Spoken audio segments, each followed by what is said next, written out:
Life's journey is often marked by seasons of profound distress, where feelings of abandonment, exhaustion, and scheming enemies can overwhelm the soul. In these moments, the ancient words of Psalm 31, penned by King David, offer a powerful template for faith. This psalm is a raw and honest prayer that moves from desperate plea to triumphant praise, centered on one unwavering truth: the necessity of entrusting our entire being to God. David begins with a declaration of trust that would echo through centuries. "Into your hand I commit my spirit." This is not a passive hope, but an active surrender, a deliberate act of placing one's life, safety, and future into the capable hands of God.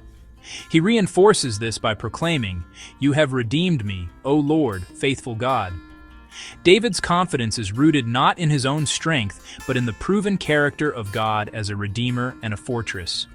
Yet this trust is forged in the fires of real suffering. David vividly describes his anguish. "For my life is spent with sorrow, and my years with sighing. I have become like a broken vessel." He feels forgotten and surrounded by terror. Many believers can relate to this feeling of being poured out, where strength fails and friends vanish. But here lies the psalm's pivotal turn. Despite his circumstances, David chooses to reaffirm his trust.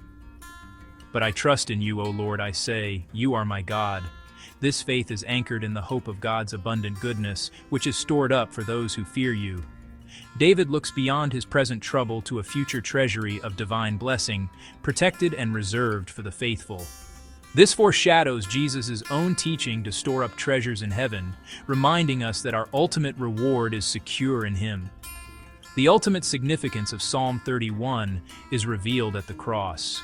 As Jesus breathed his last, he cried out with a loud voice, "Father, into your hands I commit my spirit."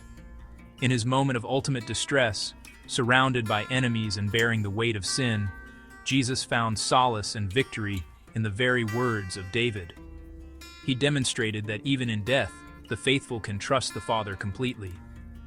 Therefore, the psalm concludes with a command for all who find themselves in distress. "Be strong, and let your heart take courage, all you who wait for the Lord."